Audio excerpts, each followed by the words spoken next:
Hello, my name is Natalia, and we are going to look back to the life of a man who made such an impact on his life and so many around him. A man who in many ways was lonely, reserved, and lived a humble life.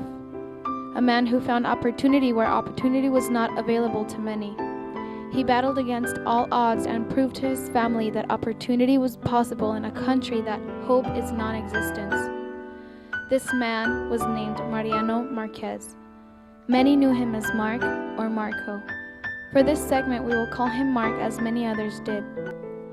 We turn the clocks back and we visit the Philippine Islands. It is so hard to believe that the Philippine Islands is almost a little bigger than California, yet there stands over 100 million people in that country. This story begins with the little boy named Mark.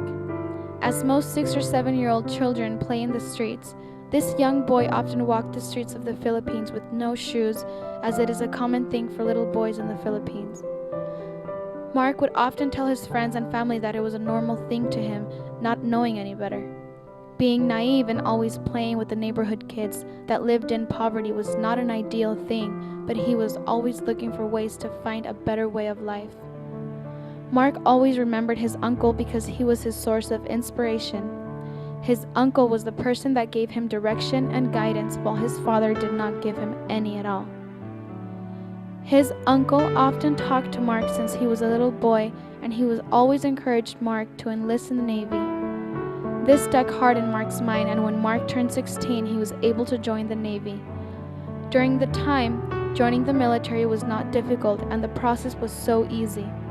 It didn't take much for Mark with an eager mind who was willing to do whatever it took to follow direction from his superiors. Not being of legal age to join the Navy, Mark said he was 18, and because of the quick process and no red tape during this time, Mark was enlisted in just a matter of a few weeks. He shortly turned an opportunity into a bigger one as Mark learned to be very valuable in the Navy. Most minorities had very poor job positions such as cooks, deckhands, and manual labor positions, but Mark had a prestigious technical position. Mark often would boast on his position in the Navy, but yet he was proud that he had made his decision to join the Navy when his uncle always instilled his head. He shortly turned an opportunity into a bigger one as Mark learned to be very valuable in the Navy. Mark took it upon himself to speak and understand the Japanese language. During this time, the United States was in battle with the Japanese, and it was very valuable for anyone that spoke and understood the language. Mark later was promoted into the radio room and became a communication expert as he gave valuable information to the Navy on what was being said through the airwaves.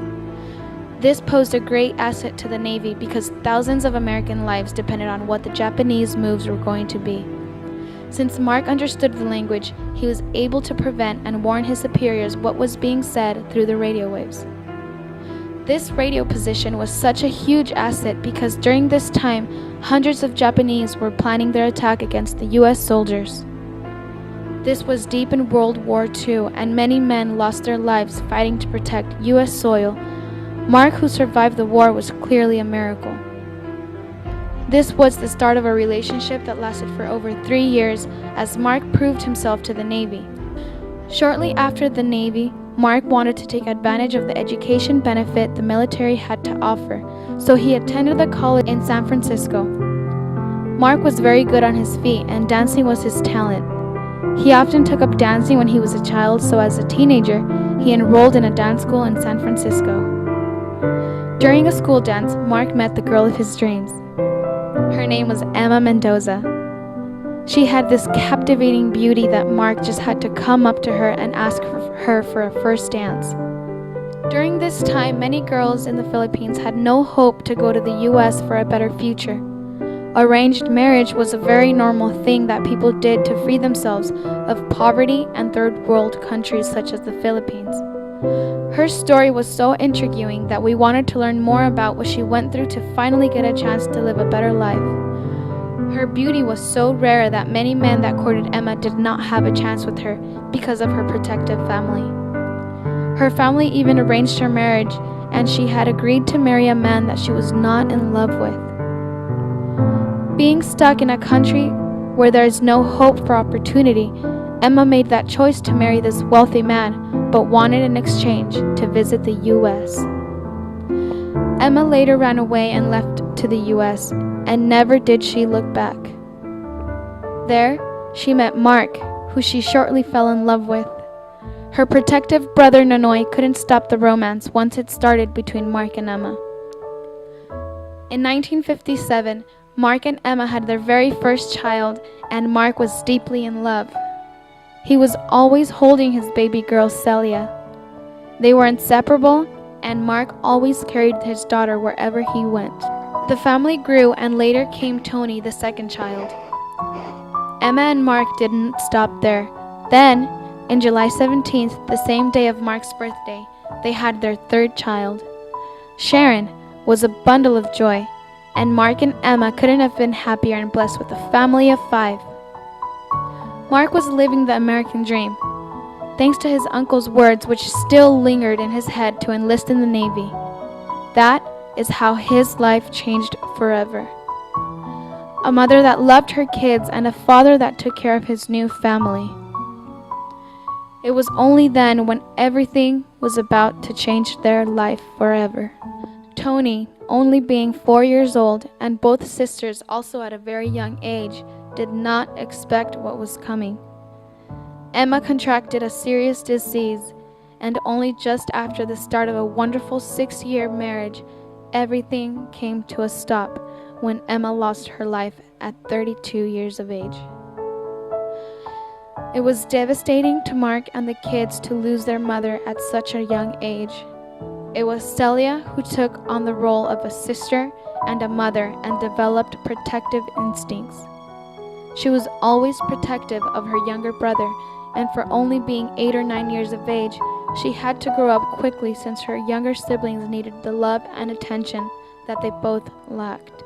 As we look at not the passing of Mark, but rather the celebration of the life of Mark, he left behind his legacy, which was his 3 children. Mark had a talent, and he was an engineer draftsman, as we know it today as AutoCAD, a software that is able to draw mechanical drawings for engineers and those that are in the architectural field. Mark made all of the drawings before there were any computers. He worked for big companies such as Lockheed, Missiles and Space Company, Boeing, and many engineering firms.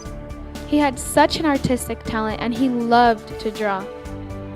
He didn't realize that his talent would be inherited by his very own kids. Celia, being the oldest, had developed an artistic eye, and she enhanced those skills every day working in the fashion industry. Working and contracting in big companies such as Billabong and many more, she worked as a lead pattern maker. Her biggest passion and her life goal is her candy business, which she poured her sweat and tears. Celia now also runs her very own artisan candy company. She breaks record sales running a business at the farmers market and now undergoing preparations to get the product into the retail stores with the help of her sales staff. Celia is constantly organizing and managing her staff during the holidays, which she runs a major productions operation to keep up with the high demand of her product during the holiday sales.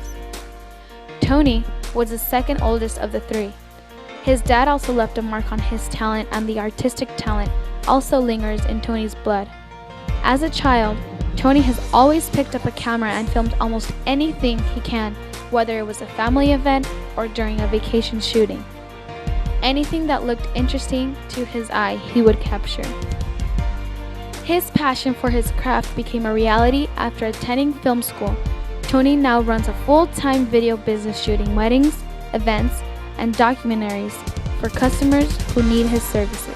Gaining experience at a fast rate, Tony organized his own film crew at a school and produced his own music videos, short films, and various documentaries. With the help of his crew that consists of a host, a film crew, Tony now produces his own San Diego exclusive TV shows that feature special events of various bars, restaurants, and places of interest that tailored to San Diego County. Tony and his team are now ready for distribution of this show to one of the major networks to pick up the show for syndication. Most of all, Tony gives all the credit of his success to his close friends for their support and encouragement to pursue his dream. As others value their friends they have, Tony values his friends as another extension of his family. Mark's artistic talent didn't stop there, as it was also carried over to the youngest child, Sharon. For almost 20 years, Sharon has successfully ran her own photography business. Her work has been featured in well-known magazines. She specializes in landscaping, photography, as well as portrait shooting of families that want their pictures taken professionally. Her work and photographs are incredibly breathtaking because of her artistic eye and talent. She puts out stunning art pieces. With photographs throughout San Diego of the various popular points of interest, she attracts so many customers that want her artwork in their home. Mark's artistic bloodline carries over to Sharon because she will take her time to capture the essence of the moment seen in her photographs. It is a beauty beyond imagination once you see her nature photographs. In closing, we take a glance back at Mark's life and we could not help to think that he accomplished so much and left a big mark in everyone's hearts. And not to forget that Mark's kids made him a proud grandfather. Celia, being the oldest, had her very own daughter Chanel.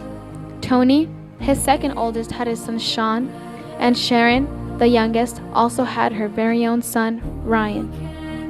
A father, a husband, and a grandfather, Mark never wanted to miss an opportunity when it came to see his grandchildren.